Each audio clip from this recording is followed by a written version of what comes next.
position of Sunshine Radio DZR 1026 Manila, Suanusug Media Corporation, and Sunshine Media Network International.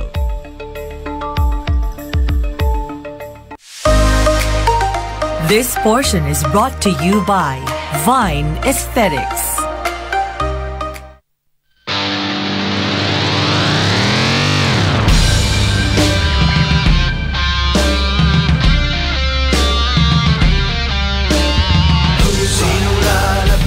Sa problema mong ligan, sagot sa katanungan, Pinoy Legal Minds. Sinong kaagapay, harapin ang katarungan, batas sa justisya sa Pinoy Legal Minds. Pinoy Legal Minds.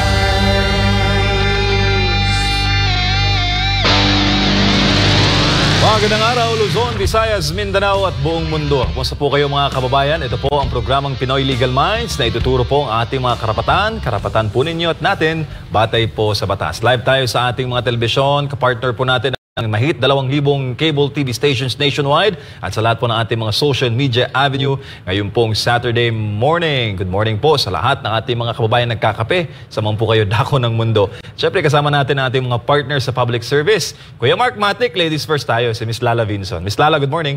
Good morning, Kuya MJ, Kuya Mark, at sa lahat ng manonood natin sa Legal Minds. And it's good to be back in SMNI. I'm Lala Vinson. And of course, sa ating mga paborito, mga followers, mga listeners, sa social media, sa Facebook, sa YouTube, sa ano yung isa, MJ? Rumble. Sa TikTok, sa Rumble. Lahat mo ng kaibigan po natin, thank you for following us sa Pinoy Legal Minds.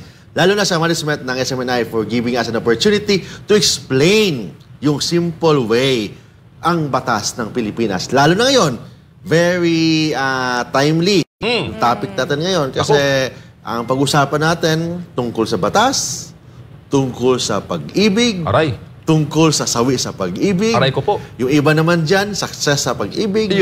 May iba dyan, failure or sawi sa pag-ibig. Yun ang pag-usapan natin ngayon. Oy, sa inyong mga tanong huwag po kayong matakot na magpadala sa inyong pong mga tanong at mag-comment sa ating pong live stream. Meron din po tayong available na call line and available po na text line. Tumawag po kayo para po masagot natin live ang inyong pong mga katanungan. Miss Lala, ano bang topic natin this morning? Very relevant topic, timely. Ay, naku po. Oo, pinag-uusapan siya ngayon sa Senado. Ito yung usapang divorce. Uy. So dito tayo magdedebate kung in favor ba tayo o hindi sa divorce. Uy. Ayan, Kuya Mark, ang first question ko, meron na ba tayong divorce dito sa Pilipinas? Sa atin ngayon, Lala, MJ, daming nagre-debate. Pabor ba sila sa diborsyo? Hindi ba sila pabor sa diborsyo? But hindi nila alam, may diborsyo na pala ang Pilipinas.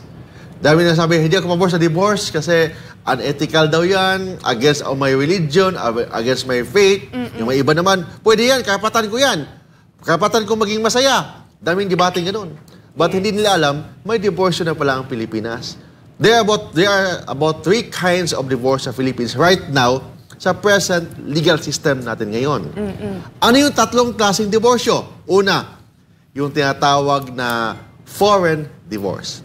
Yung foreign divorce, ang ibig sabihin doon, ikaw Pilipino, nagpakasal ka ng isang foreigner, tapos after your marriage, hindi ka nakasundo, isa sa inyo nag-file ng diborsyo doon sa ibang bansa.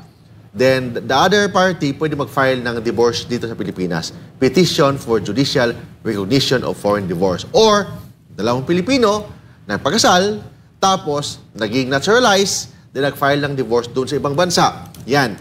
Pwede rin mag-file ng petition for judicial recognition of foreign divorce. Isa yan. Pangalawa, MJ, yung tinatawag na Muslim divorce. So, yung mga Muslim brothers and sisters natin, may divorce yan under the Muslim law. And pangatlo, yun ang tinatawag na relative divorce. But iba ang pangalan natin sa under the family code and the civil code, hindi yan relative divorce. Tinawag siya ng legal separation.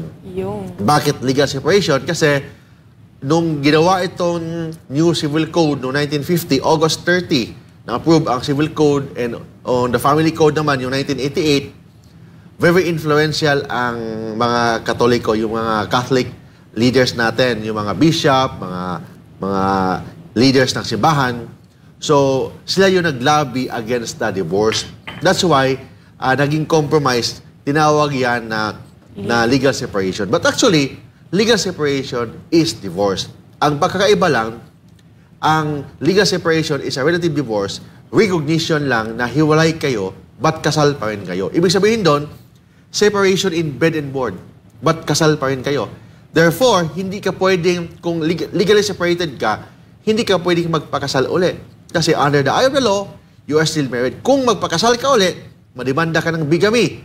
Kung may boyfriend ka or may girlfriend ka, madimanda ka ng adultery or concubinage. Kasi nandyan pa rin yung bisa ng kasal. Recognize lang na batas na hiwalay kayo. Therefore, ang epekto doon, separation in bed and board. And pangalawa, yung liquidation of the conjugal properties. Yun lang epekto ng legal separation. That's why, tatlo lang ang divorce ng Pilipinas under the present legal system. So yung una, yung foreign declaration of divorce. Yes. The second one is yung legal separation. Yeah, yes. And the third one Yung is... sa Muslim marriage, Muslim divorce. Okay. So, Kuya Mark, ano ba yung pagkakaiba ng divorce naman sa annulment of marriage? Yun pinagdebatehan naman ngayon. Dami na rito, anong pagkakaiba ng divorsyo sa legal separation? Same effect. Maging binata ka uli. Maging dalaga ka uli. So therefore, you have now the capacity to remarry. But anong pagkakaiba ng divorce sa legal separation? O sa divorce sa annulment of marriage? Ang legal separation, the grounds of legal separation, hindi yan present at the time of the celebration of marriage. Present yan after the celebration of marriage. Like for example, you're physically abused. You're sexually abused. Drug addict ang asawa mo. Habitual drunkard ang asawa mo. Sexual pervert ang asawa mo. Yung sexual pervert, mas masaya siya na makipagtalik sa aso kaysa sa'yo. Sexual pervert. So, ibig sabihin, yung grounds na yan, hindi present yan on the day of the celebration of marriage. Present yan after the celebration of marriage. While annulment of marriage, iba. Ang grounds na yan, present yan on the day of the celebration of marriage. But, dahil nabulag ka sa pag-ibig, hindi mo alam ni asawa mo, may psychological problem pala. Nabulag ka sa pag-ibig. Another, yung asawa mo is physically incapable to consummate marriage. Hindi pala tumatayo ang flag ceremony. Wala. Wala. So, impotent pa. Impotent. So, present yan on the day of the celebration of marriage. Kasi kung ang impotent, yung hindi kaya makipagtalik, kung present yan after the celebration of marriage, hindi yan annulment. Kailangan kasi in annulment, present yung grounds on the day of the celebration of marriage. So, ibig sabihin, yung asawa mo may pagkabuang, yung asawa mo may psychologically incapacitated, may fraud na nangyayari, may panuloko na nangyayari, kailangan present yan on the day of the celebration of marriage. Sa day sa kasal ninyo, present yung grounds na yan. Yun ang annulment. But, kung day of your kasal, perfect ang kasal. You in love one another. Mahal niyo isa't isa. Tapos, after 2 years, after 3 years, after 5 years, naging iba na ang asawa mo. Naging addict. Naging bakla. Naging tomboy. Mas gusto pala niya ang kapwa babae. Mas gusto pala niya ang kapwa lalaki. Naging physically abused ka. Sexually abused ka. Or infidelity. Nangangaliwa yung asawa mo. After 3 years, after 5 years, after 10 years. Yan. Grounds yan for divorce. Ibig sabihin, present yan after the celebration of marriage. Kasi pag present yan, on the day of the celebration of marriage, hindi divorce yan. Annulment ang tawag doon. Annulment. So, ibig sabihin, Kuya Mark, yung sinabi mo kanina na, kunyari yung babae, may gusto palang babae din, tapos lalaki, gusto ng lalaki. Ang grounds ba na yon ay under sa psychological incapacity or homosexuality, mga ganon? Iba yung psychologically incapacitated, iba yung pagiging bakla, iba yung pagiging tomboy.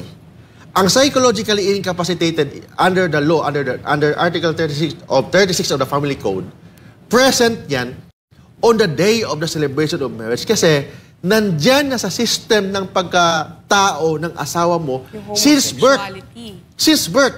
Kasi paano siya pinalaki ng kanyang magulang, ano yung environment niya. Since birth, yun talaga siya. Yun ang psychologically incapacitated ka.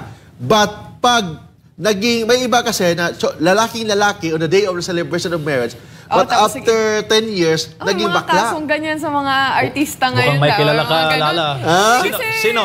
Hindi ko siya. Chismis lang naman yon. Naging Kaya, babae siya, very in love siya sa asawa niya, but after 5 years, naging tomboy. Ayun.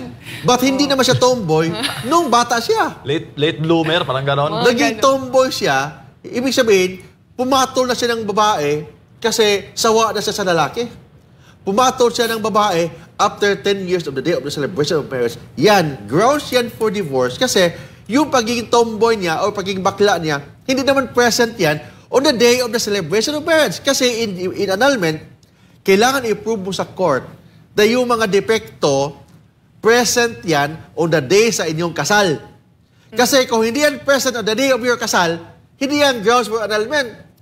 Ang diborsyo, hindi kailangan i-prove na present yan on the day of the celebration of marriage. Kailangan mo lang i-prove na nangyari yan after ng inyong kasal. Paano ang mga proof niyan, Kuya Mark, sa korte? Of course, kailangan ka kumuha ng magaling na abogado. Magaling na abogado, magaling na medical practitioner na mag-prove na yung asawa mo bakla, tomboy, psychologist, or another, for example, physically abused ka, may mga medical certificate ka na ginawa kang punching bag ng asawa mo. Ako, battered.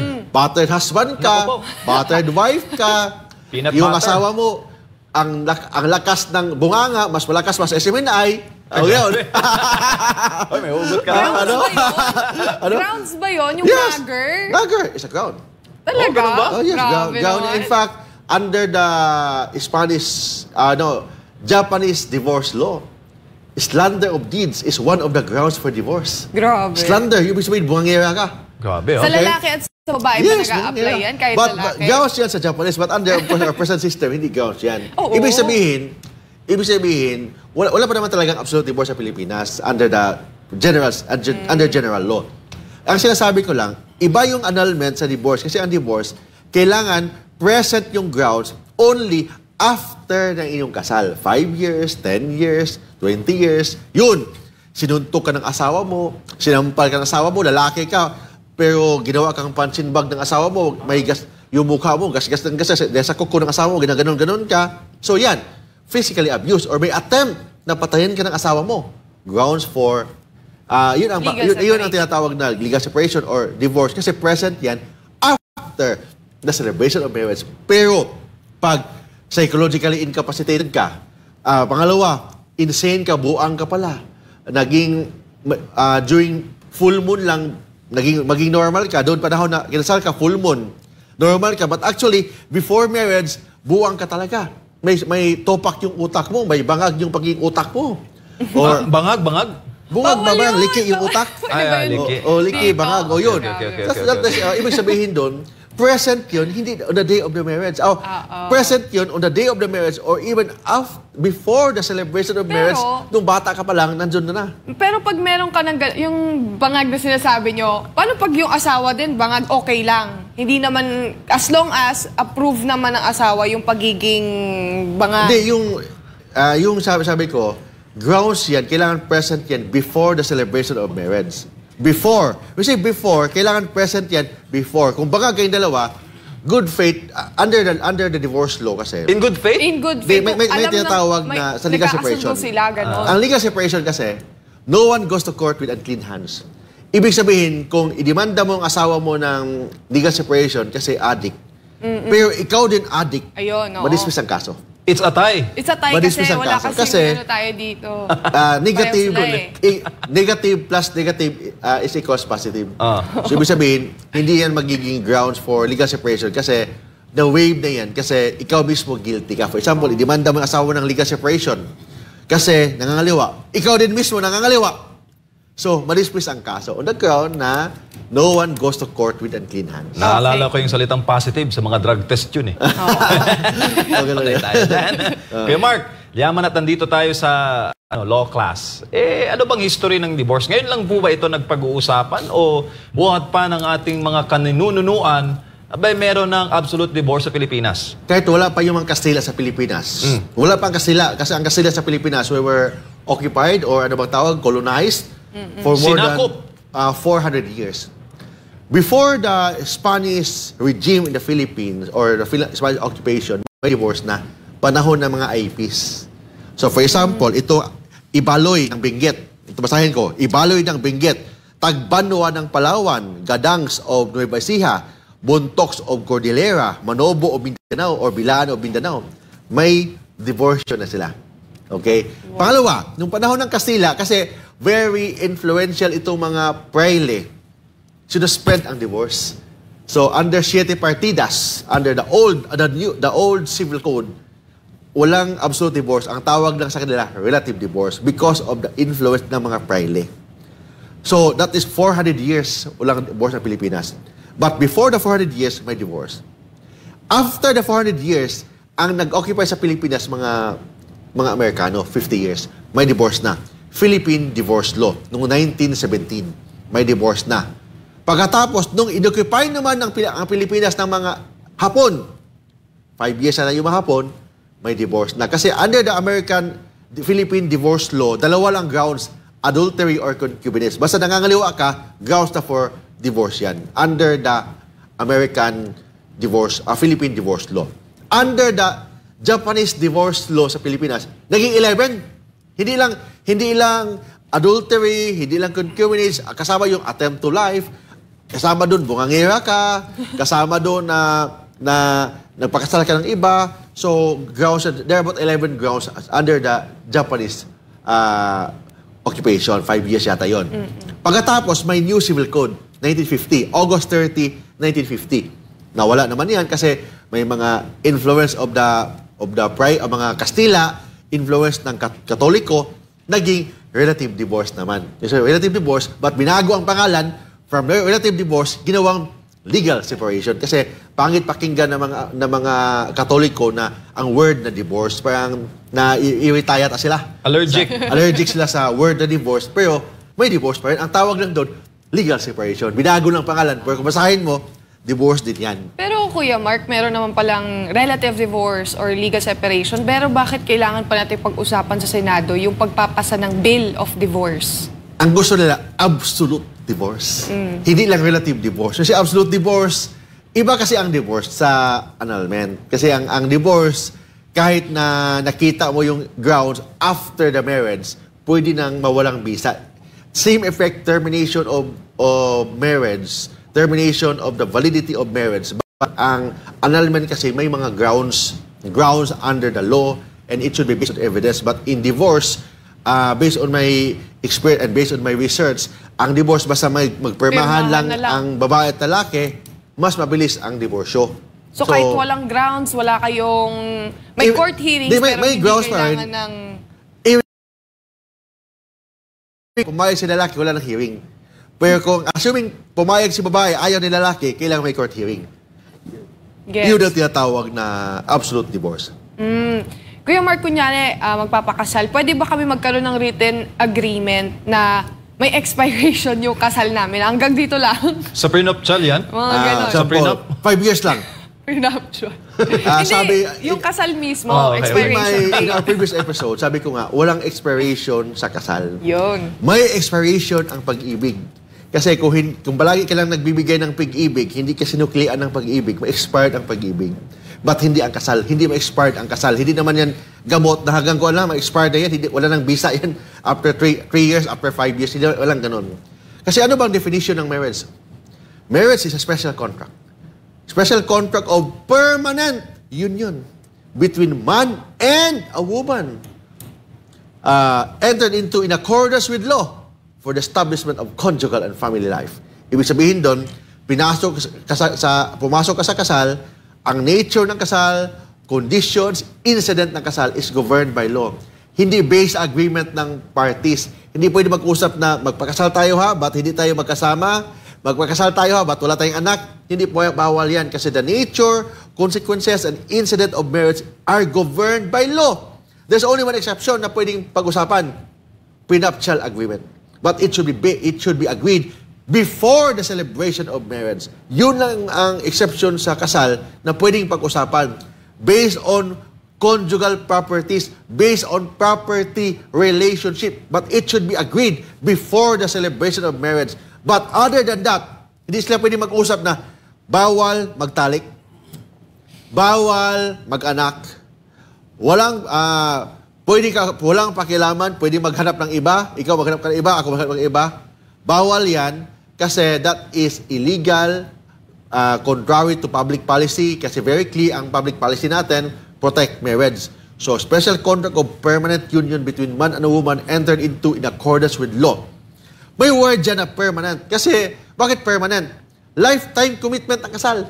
Ang annulment, divorce, are only exception. Kung wala talaga pag-asang magkabalikan, yes, may annulment tayo. Of course, walang divorce, but pinag-usapan ngayon sa Kongreso. But, ang annulment is not a right. Pribilehiyo lang yan. Kung may pag-asa pang magkabalikan, dapat magkabalikan. Kasi ang grounds ng annulment, very clear, very limited lang ang grounds ng annulment. Ilang grounds lang yan. Unlike sa divorce, kung mag-usap kayo, maghiwalay kayo, magpermahan kayo, tapos na. But wala yan sa Pilipinas. Under the general law, of course, except sa mga Muslim brothers natin, yung pinag-usapan natin kanina. But as a general rule, walang absolute divorce. Ang sa Pilipinas is only relative divorce in disguise of a word legal separation. Yun. And you've mentioned earlier, meron pala tayong foreign divorce. Yes, Paano foreign. yun? Paano ko execute yung foreign divorce? Kailangan din ba ng civil action? Hindi lahat ng foreign divorce ma-recognize sa Pilipinas. Yung foreign divorce is only applicable sa mga mixed marriages. We say mixed marriages, Pilipino ka, nagpakasal ka ng isang foreigner, isang foreigner. Or Filipino kayong dalawa. Isang apam. O isang apam. Yung gusto ngayon, apam. Ikaw, Pilipino ka, nagpakasal ka ng isang apam, or anong tawag doon sa iba? Mga porringer, hamburger, ano mo tawag doon? Sa Bisaya, langyaw. Mga langyaw, napakasal ka, tapos hindi kayo nagkasundo, yung langyaw na yan, nagkukuha ng divorce sa kanyang bansa, anong gagawin mo? Pilipino ka, tunganga ka lang dito. Of course, pwede ka na magpakasal, but hindi automatic. Mag-file ka muna ng petition for judicial recognition of foreign divorce. Or if you are Filipino, kayo dalawa Pilipino, nagpakasal kayo sa Pilipinas, then nagpa-naturalize kayo sa ibang bansa, naging American citizen kayo, for example, then kumuha kayo ng divorce sa ibang bansa, yan, pwede yan i-recognize dito sa Pilipinas. Yun ang tinatawag na petition for judicial recognition of foreign divorce. Ano na naman yung mga requirements na dapat kong ihanda para kumuha ko ng petition for foreign divorce? Okay, for example, mag-apply ka ng petition for judicial recognition of foreign divorce, you are a lawyer. Anong gagawin mo? Of course, gagawa ka ng petition. Then sa petition, anong i-attach mo doon? Yung marriage contract to prove na may marital relationship ang respondent and the petitioner, marriage contract. Kung yung marriage contract na yan, naka-ibang lingwahe, ipa-translate mo yan into English, then ipa-red ribbon mo yan sa nearest embassy sa ibang bansa or to the Department of Foreign Affairs. Second, or ipa-apostille ang tawag doon, word apostille.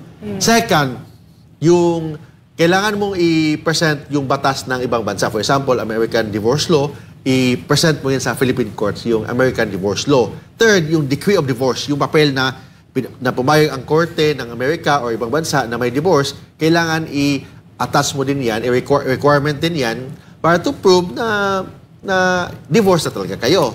And of course, yung proof na you are resident dito sa Pilipinas, mga barangay certificate, mga government-issued ID, mga affidavit, yun ang kailangan mong i-comply bago mo i-file ang petition for judicial recognition of foreign divorce. Nako, nakakapagod pala. Ang daming requirements. Daming requirements. Yes, daming requirements. Tapos meron pa yung procedure. After mo isabihin yung requirements, ano naman yung mga proseso niyan? Iba yung petition for judicial recognition of foreign divorce. Iba yung tinatawag na annulment or divorce.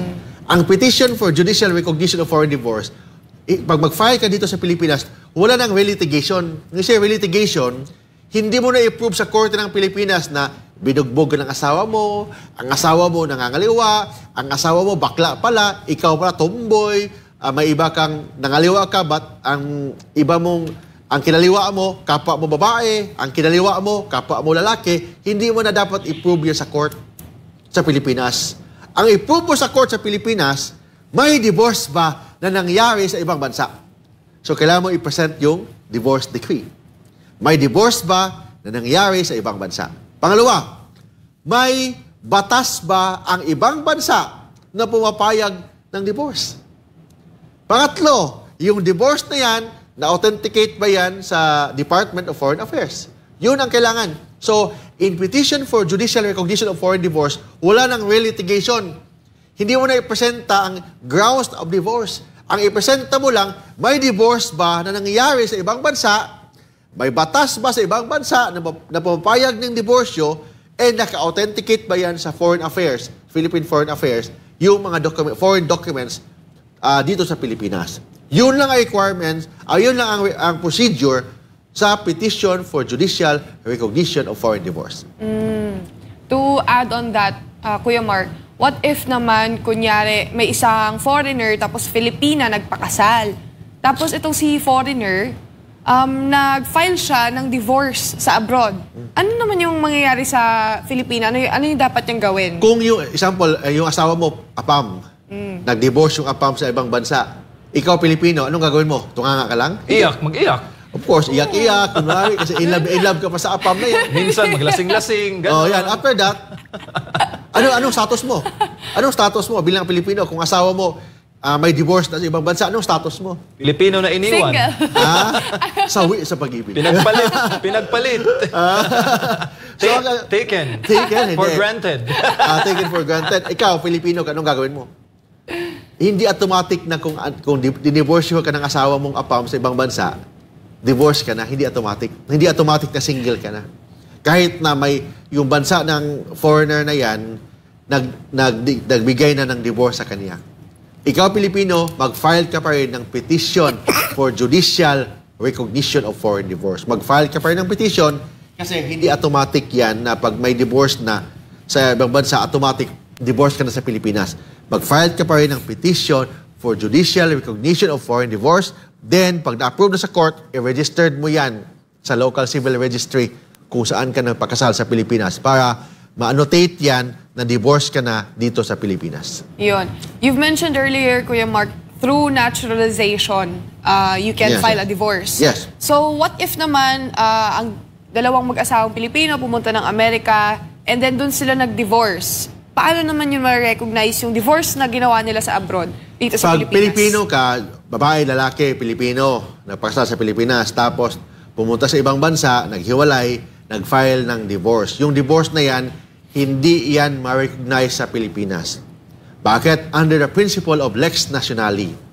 If you're a Filipino, you're governed by Philippine law with respect sa family relationship, duties, law, rights, obligations. Basta pamilya ang pinag-usapan, you're governed by Philippine law wherever you may be located under the principle of lex nationali. So therefore, kung Pilipino ka, nagpakasal ka sa Pilipinas, pumunta ka sa ibang bansa, nag-file ka ng divorce, yung divorce na yan, hindi ma-recognize dito sa Pilipinas. Bakit? Kahit mag-file ka ng petition for judicial recognition of foreign divorce, hindi yan ma-recognize dito sa Pilipinas. Bakit? Kasi you are a Filipino, and therefore, because you are a Filipino, you're governed by Philippine law.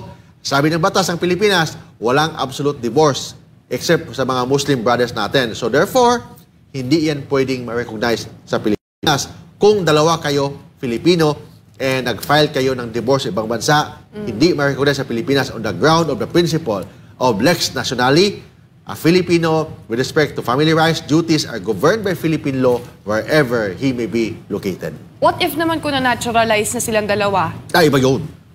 Pag na-naturalize yung silang dalawa, example, Filipino silang dalawa, nagpa-naturalize sila into an American citizen. Pagkatapos, nag-file sila ng divorce sa ibang bansa. In that case, pwede nang ma-recognize dito sa Pilipinas yung kanilang divorce. Bakit? Ang citizenship kasi, with respect sa divorce law, is determined not on the day of the celebration of the marriage, but it shall be determined on the day of the application of the divorce. So, on the day of the application of the divorce, kung American citizen ka na kasi nagpa-naturalize ka na, ibig sabihin, Amerikano ka na or foreigner ka na. So therefore, kung mag-file ka ng petition for judicial recognition of foreign divorce dito sa Pilipinas, i-recognize na yan kasi in the eye of Philippine law, you are already a foreign citizen or an American citizen. Bakit American citizen ka na? Kasi nagpa-naturalize ka na. Kung nagpa-naturalize ka na, under the law, the determining point is not on the day of the celebration of marriage, but on the day of the application of the divorce in the foreign country. Daming issue, ano? Grabe. Mahirap ito na subject sa batas MJ Lala, but of course, inaaral ko ito kasi most of my clients is about this one, mga OFWs, mga sawi sa pag-ibig, mga may konting iyak-iyak pa doon sa harap ko, mga nasaktan daw siya sa asawa niyang lalaki. Ganun ba yun? Nasaktan na sa asawa niyang babae. Ganun ba yun? So, may ganun pa. Dami ng kwento ng pag-ibig. Daming mga iba-ibang mga dahilan sa kanilang hiwalayan. So, that's why I studied briefly or broadly yung batas about divorce, batas about sa mga annulment, but in relation sa pag-ibig ng bawat isa. Bago lang tayo mag-break, Kuya Mark, may kliyente ka ba na naghiwalay dahil magkaiba yung binoto sa eleksyon? Ay, nako! Meron bang gano'n na insidente? Nag-away lang. Nag-away lang, hindi naghiwalay. Nag-away din mga 1-2 buwan, hindi nag-usap. Grabe. Ganon? Dahil may ganon. Naku Dahil po. sa eleksyon. Sino kayong nanalo doon? 7:02 ng umaga, magbabalik po ang Pinoy Legal Minds.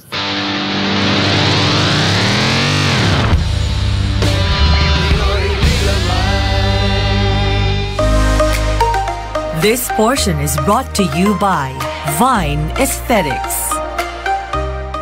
I'm Dr. Emily Sevilla, and I specialize in aesthetics, anti-aging, and regenerative medicine. The good thing about Vine Aesthetics is we tailor-fit our services. We personalize our services because we don't want your investment to go to waste. I always say that prevention is better than cure. So it would really be best if bata ka pa lang, you're actually starting to take care of your skin already, because this will prevent you from aging faster.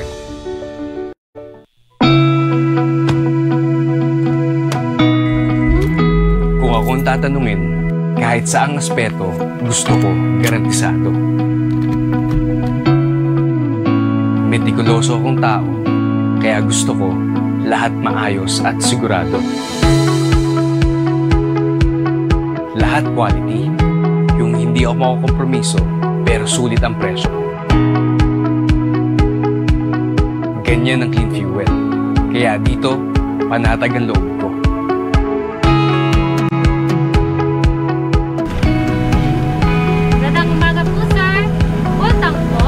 Full-tank.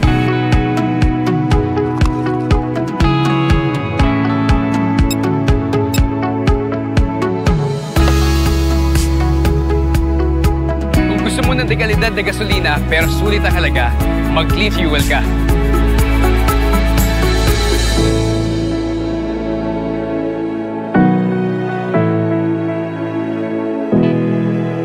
Dr. Emily Sevilla, and I specialize in aesthetics, anti-aging, and regenerative medicine. The good thing about Vine Aesthetics is we tailor-fit our services. We personalize our services because we don't want your investment to go to waste. I always say that prevention is better than cure. So it would really be best if bata ka pa lang, you're actually starting to take care of your skin already, because this will prevent you from aging faster. This portion is brought to you by Vine Aesthetics. Pinoy Legal Minds. 7:05 ng umaga, nagbabalik po ang Pinoy Legal Minds. Kasama pa rin si Kuya Mark Tolentino at si Miss Lala Vinson. Kuya Mark, may mga tanong ating mga kababayan. Si Lorena Ramos sa YouTube, mag-ask po ako, pag divorce po, Kuya Mark, what happens with the property? So pag ang property, pag divorce, pag assuming approved na yung divorce, ibig sabihin, wala nang visa ang kasal ninyo. Pag wala nang visa, kasi na-terminate na yung contract of marriage ninyo, so wala nang dahilan na may conjugal properties. Kasi wala na kayong kasal. So ang epekto ng divorce, it will liquidate your conjugal properties. So kasama doon yung magkano ang share mo, magkano ang share niya. So i-liquidate talaga ang conjugal properties kasi wala nang dahilan na may conjugal properties kasi terminated na ang kasal ninyo. Yun.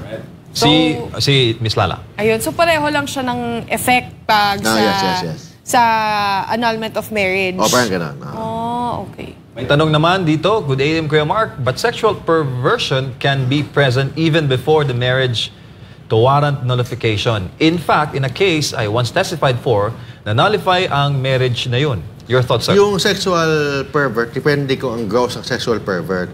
Kung present yun on the day of the celebration of marriage, ibig sabihin, nandyan na talaga sa system ni babae, nandyan na talaga sa system ni lalaki nung kabataan niya hanggang sa kanya ay nagpakasal.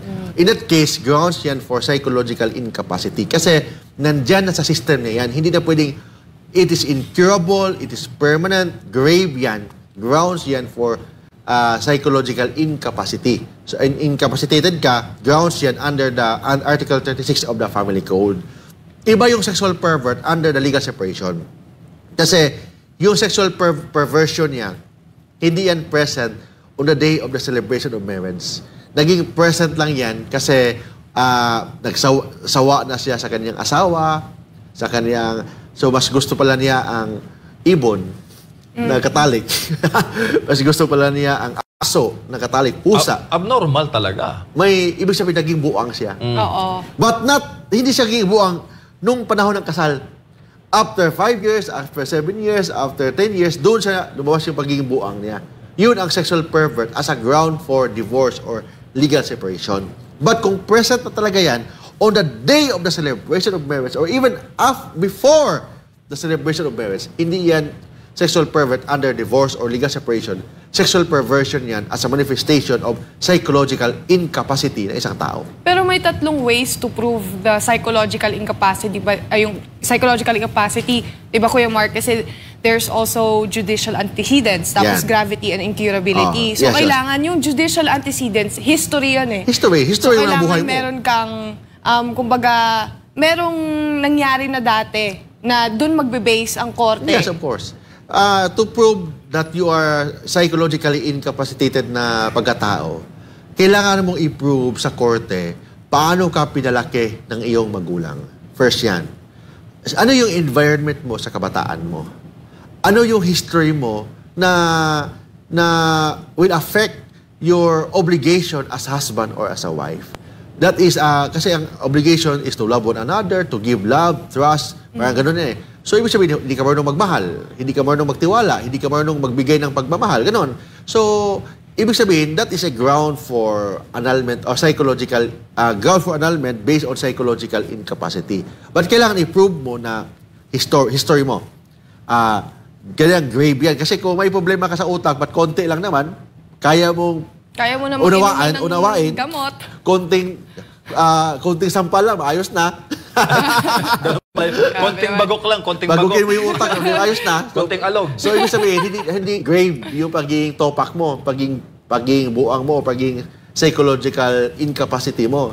So, yan, hindi yan grounds for under Article 36. Kasi under 36, or annulment of marriage based on psychological incapacity, kailangan grave, kailangan permanent and incurable. Yan under 36. But in divorce law, hindi kailangan yan.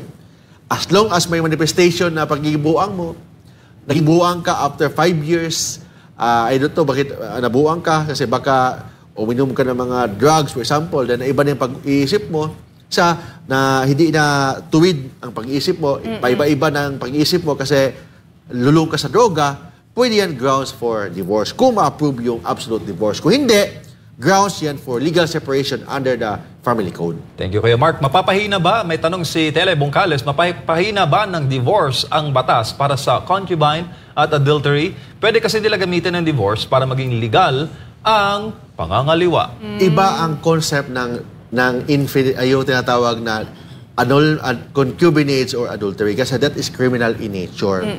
So in that case, mabawasan ang maging unfaithful husband or unfaithful wife. Kasi if you are divorced already, wala nang grounds na maging unfaithful ka. Kasi in the very first place, hiwalay na kayo, nirecognize ng batas, wala nang bisa ang kasal ninyo. So yung adultery or concubinage, ang present requirement kasi doon, existence of a valid marriage.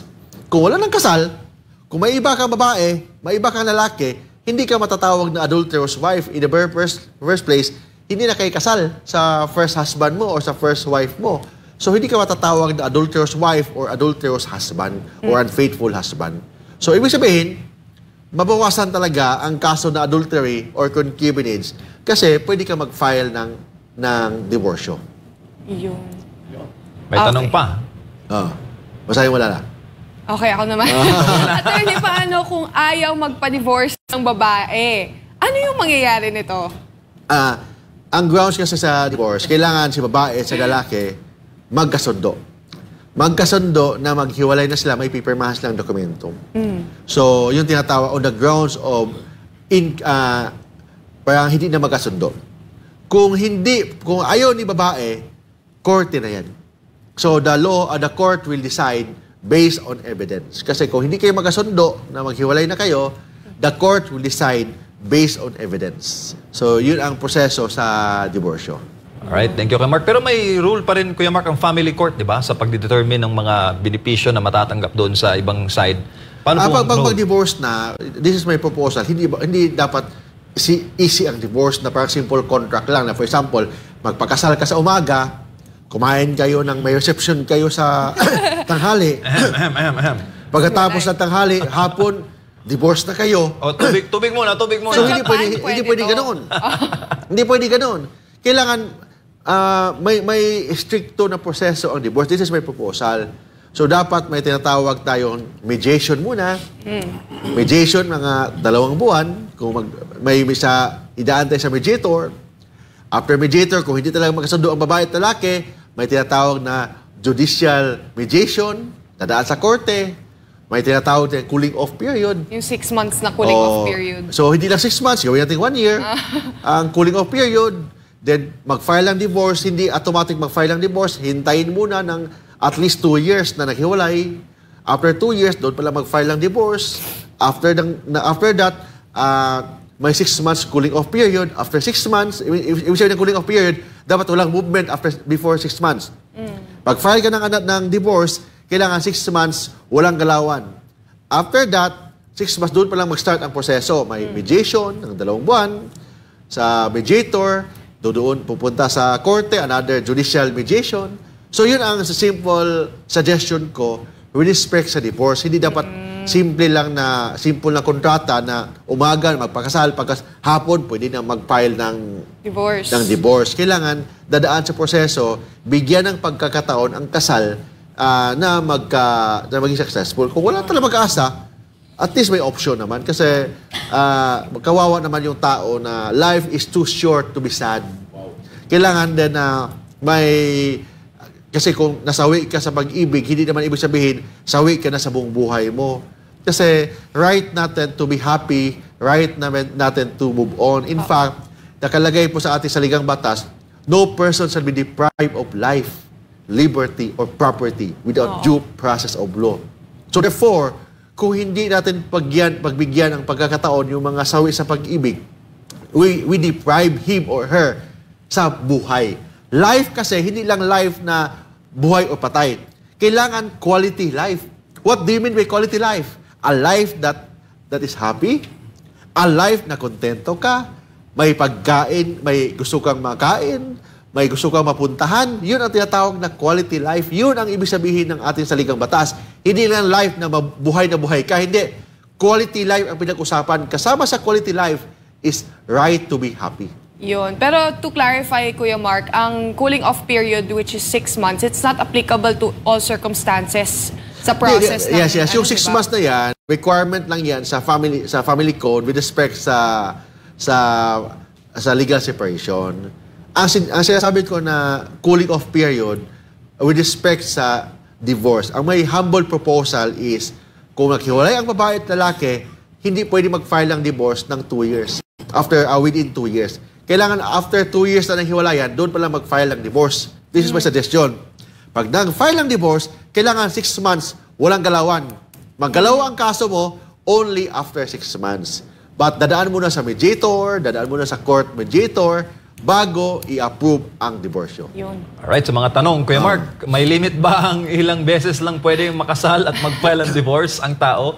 For example, 3 beses na siyang divorce at 4th time, ganun pa rin. Papayagan pa rin po ba yun ng korte yun? Walang limit kung ilang beses kang magpakasal At as long as isa lang ang pinakasalan mo. Yan. Yan. Walang limit kung ilang beses kang umibig as long as hindi sabay-sabay. Uy, ganun ba? Grabe. Isa-isa lang. Sige. Ano? Explain. O example, kasal ka. Huwag ka na magpakasal ng iba dyan kasi kasal ka. Mag-file ka muna ng annulment, ay i-prove mo muna na may capacity to enter into a marriage ka muna bago ka magpakasal. Yung ibig ko sabihin, hindi ka pwede na kasal ka ni Maria, after 2 years, kasal ka naman na isang babae naman yan, si Ana. Tapos, after 2 years, si Faye naman ang pinakasalan mo. Hindi ganun. Kung kanta yan, Ibig sabihin, kanta yan, di ba? Si Lorna. Si Lorna, si Faye at si Aida. Ano yun? Si Hindi Aida, pwede na iba-ibang babae ang pinakasalan mo. Kung magpakasal ka, there is no limit kung ilang beses ka magpakasal as long as isa lang ang pinakasalan mo.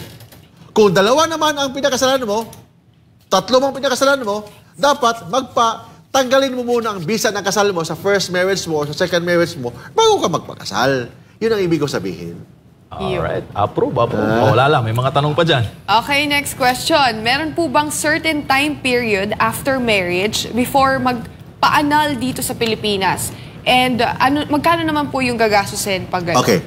Walang certain period. Ang certain period bago mag-file, actually, anytime ka pwede mag-file ng annulment, under the present law, I don't know with the proposals doon sa Congress, but under the present law, kung ayaw mo na sa asawa mo, pwede ka mag-file ng annulment. Anytime, pwede ka mag-file. But of course, depende sa court yan. Walang time frame kung dapat 1 year kay hiwalay bago mag-file. In fact, kung magpakasal ka ngayon, bukas pwede ka na mag-file ng annulment. But of course, it will take time. But that is the present system right now. Yung sinasabi ko kanina, proposal ko lang yon for the absolute divorce. But with the present system right now, kung magpakasal ka ngayon, kahit bukas pwede ka na mag-file ng annulment or mag-file ng legal separation. Kung magkano, depende kung sinong kuning abogado mo. Kasi may abogadong napakamahal, may abogado na tama lang, parang pagkain din yan eh. May pagkain na mahal, may pagkain na hindi mahal, dahil doon ka sa 5-star hotel, may hotel din na 1-star, may hotel na 3-star, depende sa abogadong kukunin mo. And pangalawa, depende kung saan i-file ang kaso mo. For example, ang abogado mo taga Makati, tapos i-file mo ang kaso mo sa Tawi-Tawi. Mahal yun. Kasi bayaran mo ang abogado mo ng hotel doon sa Tawi-Tawi. Plane pa. Pakainin mo pa. Mahal yun. So, ang suggestion ko, better kung kumuha ka ng abogado, at least kung saan ka mag-file, at least malapit doon. Kasi kung malayo, ikaw yung magbayad sa kanyang pamasahe, sa kanyang hotel, pakainin mo pa. So, wala talagang formula kung magkano. Of course, mag-file ka pa ng filing fee sa korte. Ang filing fee, depende yan kung magkano ang value ng properties ninyo, kung ang conjugal properties ninyo, kung may illiquidate na conjugal properties, additional bayad yan for the filing fee doon sa korte. Alright. Kuya Mark, what if dual citizen ang nag-file ng divorce? Tanong ito sa YouTube, will it still be recognized sa Pilipinas? Yes. Pwede ma-recognize sa Pilipinas kung dual citizen ka, as long as may iba kang foreign citizenship. So kung dual citizen ka, mag-file ka ng divorce sa ibang bansa, pagkatapos doon, mag-file ka ng judicial recognition of foreign divorce dito sa Pilipinas, pwede yan. Right. May chance po ba na ma-decriminalize ang concubinage and adultery kung maging batas ang divorce bill? Hindi siya maging decriminalize. Depende yan sa batas na ginawa ngayon. Assuming ma-approve yung divorce, so mag-file ka muna ng divorce bago ka maghanap ng ibang babae o ibang lalaki. Kasi for example, hindi ka divorce, tapos didemanda ka. After ng demanda mo ng adultery or concubinage, doon ka pala nag-file ng divorce, ibig sabihin, the crime was already consummated. So actually, depende yan sa batas ngayon kung yung batas ng divorce, it will retroact. Ibig sabihin, pa-atras, hindi siya prospective. Kasi pag retroact yan, ibig sabihin, mawalang bisa yung adultery or concubinage kung mag-file ka ng divorce kasi may epekto of retroactivity. Pero kung epekto is only prospective, madimanda ka pa rin ng adultery or concubinage. Kuya Mark, what if ang asawa na wala ng ilang taon at akala patay na o presumptive of death. Kung may dumating na iba sa buhay at gusto ulit mag-asawa, ano yung gagawin niya? Ay, gano'n? For example, may ganon. Ang akala mo, isawa mo patay na kasi hindi na nagpakita. Teleserye yan, ha? Pang teleserye. Ilang taon ba yan para masabing? Actually, 2 years, may ganon. May iba 4 years, depende sa sitwasyon. Kung at the point of death, mga 2 years lang yun. So, ibig sabihin, for example, asawa mo, sumakay ng aeroplano, ang aeroplano nawala. May presumption na. Hindi automatic presumption. Mag-file ka muna ng petition, summary petition sa korte to declare your husband or your wife as presumed dead. But hindi automatic yan. Kailangan muna mag-approve mo sa korte that you exerted all the effort na hanapin yung asawa mo na nawala. Kasi kung wala kang... May iba kasi dyan na hindi nag-exert ng effort. Nung nawala ang asawa, naging masaya pa. Kasi may naghintay pala sa kabila. Hindi ganoon. Ang sabi ng batas, yung mag-file ka ng petition for judicial presumption of death, kailangan muna i-prove mo sa korte that you exerted all the effort na hanapin yung asawa mo. Tapos, kahit ganong effort mo, na ginawa mo, it was not enough. Hindi talaga makita mo ang asawa mo. Doon ka pala mag-file. Kung hindi ba papatunayan na may effort ka, ma-denied yung presumption of death. But yung presumption of death, ibig sabihin doon, conditional ang second marriage mo. Kasi, for example, ang first husband mo, presumed dead. Tapos, nagpakasal ka ng pangalawa. What if yung first husband mo, nagka-amnesia lang pala, nahulog sa aeroplano, buhay pala. After 2 years, after 3 years, buhay pala. Parang ang teleserye MJ. Buhay pala. So, ang gagawin ni husband, mag-file lang siyang ng affidavit of reappearance sa local civil registry kung saan ka nagpakasal, yung wife niya, saan nagpakasal, i-register lang niya yung affidavit of reappearance. Automatic yung second marriage ng asawa niya maging void. Ayan. Ano po ang stand ng hosts sa proposed absolute divorce bill? Lahat po tayo sasagot. Actually, sinabi ko na. Actually, sinabi ko na. Yung divorce bill, nandyan na sa Pilipinas yan, kahit wala pa. Anong stand? Kailangan ba tayo yung stand na may divorce naman sa Pilipinas? Di ba sabi ko? 3 divorce. Una, foreign divorce. Muslim divorce. Ano yung pangatlo? Yung tinatawag na legal separation, may divorce na. Ang tanong dyan, okay ba sa atin yung tinatawag na absolute divorce? First, may proposal ako. Kailangan mo na, hindi automatic na right yan, is only a privilege. Kailangan mo na mag-exert ng effort ang ating bansa, ang piskalya, ang korte, or even the Solicitor General na magkasundo ang magkasawa. Last option na kung hindi talaga magkasundo, why not? Kasi right to life includes right to be happy, not to be miserable sa buong buhay mo. Kasi we're not perfect. Kung may pinakasalan ka, nagkamali ka pala sa pinakasalan mo, alam naman, buong buhay ka, maging miserable. So, option lang yan. But for me, divorce is not a right. It's only a privilege. It's only an option. But of course, kailangan mo na dumaan ng mahirap na proseso. Kailangan mo na mag-exert mo na ng effort na magasundo. Kung wala talaga pag-asa, yun ang proposal ko na yes, why not? Sa akin naman, mahirap naman kasi talaga yung requisites ng legal separation and annulment of marriage sa Pilipinas. Kaya nga natin pinapasa yung divorce. But it depends on how the Congress and Senate crafts this bill. So, para sa akin, kung mas mapapadali ang proseso sa mga tao, why cheaper. not? And cheaper. Kasi hindi naman lahat afford ang annulment at yung iba, nagiging nagko-commit na lang ng crime which is concubinage or adultery dahil hindi na sila masaya sa isa't isa eh. So kailangan nyo pang patunayan ng sobrang tagal. Ganun talaga ang based on my research, hindi naman laging ganun. Based on my research, may nag-file ng annulment, gumastos na more than 10 to 15 million. Oh my God. Just gusto lang niya hiwalayin yung asawa niya. Nag-succeed naman. Grabe. Denied. Ay, ganun? Denied? So, may iba naman, gumastos ng 5 million, may iba 1 million, 500,000. Yayaman talaga yung so, mga paano abogado naman yung magsasaka Oh. na sobrahan sa pag-ibig? Paano naman yung nagbebenta ng balut doon sa kanto? So, yan, dapat i-consider yan ng Congress. There's a lot to prove kasi. Tsaka kay Mark, may magtatanong dito sa stream natin. Ano ibig sabihin ng conjugal partnership? Ang conjugal partnership, properties yan ng mag-asawa. So, depende yan sa kung may prenuptial agreement. Kasi kung walang prenuptial agreement, ang properties ni husband properties na ni wife. Ang properties ni wife, properties na ni husband, even those acquired before the celebration of marriage. Pero Except, may exception. Ayan, judicial Except order. pag yung husband mo, may ibang asawa nung una, nagpa-annulled lang. So, yan, ibang usapan yan. Kasi only those property acquired during the celebration of the second marriage. Hindi din kasama yung mga exclusive properties.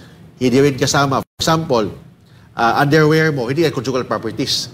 That is your exclusive property. But exception naman dyan, yung mga exclusive properties, yung mga jewelries. Mga jewelries, yan. Matatawag yan na conjugal properties. Kuya Mark, may interesting na tanong dito dahil sinabi mo nga na merong dito, Muslim divorce. Bakit pa raw gagastos ng malaki magpa-convert na lang into Islam? Mali. Mali.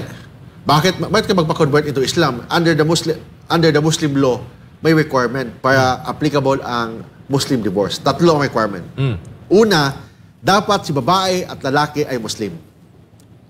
Second, kung hindi man babae o lalaki Muslim, at least si lalaki Muslim. Okay? So, kailangan babae, lalaki, Muslim, or si lalaki at least Muslim. And they celebrated their marriage under Muslim law. Therefore, kahit Muslim kayong dalawa, pero ang nagkasal sa inyo si mayor, ang nagkasal sa inyo si judge, hindi applicable ang Muslim law. Ang applicable sa inyo, family code. So therefore, walang divorce. So divorce is only applicable kung dalawa, babae, lalaki, Muslim, or si lalaki Muslim, and they celebrated their marriage under Muslim law and Muslim culture and tradition. Yun. Oo, so Yan, hindi ha? pala So, pwedeng makatawid ka for that purpose. Para So, na mag-divorce. hindi ibig sabihin, magpa-convert ako into Muslim para magpa-divorce. Hindi. Ang tanong dyan, on the day of your celebration of marriage, Muslim ba Muslim kayo? ba ginamit ninyo? Kung hindi, hindi pwede. Kasi ang applicable sa Muslim divorce, dapat dalawa kayo Muslim, or si lalaki at least Muslim, and nagpakasal kayo under Muslim law. Yun. Ay nako, daming issue. Sa proposed absolute divorce bill ngayon sa Kongreso, Kuya Mark, ano po kaya ang proseso nito? Pwede ba ito online lang at never na magpakita sa korte if both sides agree naman? Depende yan sa pag-usapan doon sa Kongreso kung ano yung gusto nila. Depende. We will know. Kasi dapat ang sumagot dyan, mga congressman, ang mga senador. Sa atin lang dito, i-explain lang natin ano yung konsepto ng divorce, ano yung konsepto ng annulment, legal separation. Civil annulment versus church annulment. Yan. Common yan. Yung church, may nagsasabi na pag annulled ka na sa korte, pwede ka na magpakasal ng pangalawa. Hindi. This is based on canonical and ecclesiastical law, MJ, sa Katoliko. Kasi normally Katoliko itong mga may tinatawag na church annulment. I don't know sa ibang church, basta sa Katoliko, may tinatawag tayong church annulment. In the Catholic system, kung mag-divorce ka o mag-file ka ng annulment, hindi ka pwede magpakasal sa simbahan. Except pag pupapayag si bishop. Of course, kung kaibigan mong bishop or pari, baka pwede. But as a rule, kung isang beses ka lang pwedeng magpakasal sa simbahan. Kung nagpakasal ka sa simbahan tapos nagpa-annulled ka, hindi ka pwedeng magpakasal uli sa simbahan. Except kung nagpa-annulled ka din sa simbahan. Kasi dalawang annulment dapat kunin mo, church annulment and civil annulment para magpakasal ka sa simbahan. So, pwede ka magpakasal ni judge, ni mayor, kung annulled ka na sa korte, but hindi annulled sa simbahan. But kung annulled ka sa simbahan, hindi rin ibig sabihin na annulled ka na sa korte. But yung annulment sa simbahan, pwedeng gamitin yan as ebidensya of your civil annulment, but hindi siya automatic. Yan. Yun. Last message. Maliwanag ang Kuya Mark. Tsaka ang issue na to, pwede natin discuss buong araw eh. Yes. Mahabang usapan to. Of course, yung sinasabi ko, may mga personal views tayo dito, may personal, but hindi ibig sabihin views yan ng SMNI, views yan ng Kingdom. This is my personal view, may views din si Lala, I don't know with MJ. Ang pinag-usapan na natin dito, ang batas. Ang batas, ano nakalagay sa family code, I cannot give really an opinion based kasi based tayo sa batas. But of course, hindi natin pwedeng pangunahan ang Kongreso doon kasi pinagdebatehan pa na lang nila ano yung absolute divorce, ano yung dapat gawin sa diborsyo. Pinagdebatehan pa lang nila doon. Kung ano yung ma-approve, yan, i-explain po natin yan. Kung ma-approve man yan, dito sa Pinoy Legal Minds, explain po natin yan. Yung House Bill number 9349, approved na ha? absolute divorce sa approve House sa of Representatives. House, but sa Senado, hindi pa. Oo, tingnan natin. Para sa inyo ba, sa tingin nyo, handa na ang Pilipinas para sa absolute divorce bill? Kuya Mark. Kayong dalawa dapat sasagot. Kung based on history, ang pinag-usapan natin dito, kung handa na ba? Bakit hindi handa? May divorce na sa Pilipinas kahit before the Spanish colonization in the Philippines, may divorce na ang Pilipinas. Panahon ng Kastila, of course, na-suspend dahil sa mga praile, but panahon ng mga Amerikano, since 1917, may divorce na. 1917 until 1950, may divorce ang Pilipinas. Yung mga Manobo sa Mindanao, yung mga IP sa Palawan, sa Nueva Ecija, may divorce na even until now. Although hindi siya ni-recognize ng Philippine government, but may divorce. So, kung handa na, based on experience or based on history, yes, handa na. Kasi may divorce na sa Pilipinas even before the Spanish regime. And, sino ba nag-introduce ng Christianity sa Pilipinas? Kastila. May divorce sa Espanya. Saan pinanganak si Jesus Christ? Jerusalem. May divorce sa Israel, sa Jerusalem. May divorce kung saan yung Vatican. Ang katabi ng Vatican is Rome. May divorce sa Rome. Ang walang divorce is only Philippines and Vatican City sa buong mundo. Actually, tatlo dati yan. Philippines, Vatican City, and Malta. But yung Malta na-approve ang divorce nila in 2011 yata yon. So, dalawa na lang. Pilipinas and Vatican City ang walang divorce. But sa Vatican City, paano ka mag-divorce doon? Wala namang babae yata doon. Ang lahat ng tao doon, pari lahat. So, technically, Philippines lang ang wala talagang divorce sa buong mundo. Yun yan. Let's see. Yan na ba yung last message mo, Kuya Mark? Yan. Lala, ano bang last message mo? Ako, itong divorce, dahil matagal siyang napapasa, this is a proof na democratic ang country natin. Because we have different voices, we have different opinions, na hindi pwedeng isa walang bahala ng gobyerno. And I'm very grateful for that. Dahil syempre, lahat ng considerations, ina-analyze ng maayos. And I hope na once napasa yung absolute divorce bill is perfect siya for the Filipino people na hindi siya aabusuhin. At the same time, hindi rin siya papahirapan ng mga tao. So, I think by this time, marami na tayong mga opinion, mga facts na naipon, and I hope na perfect yung bill na to for our country. And by the way, MJ, for more legal advice about Pinoy Legal Minds, and you can call me sa mobile number natin, ha?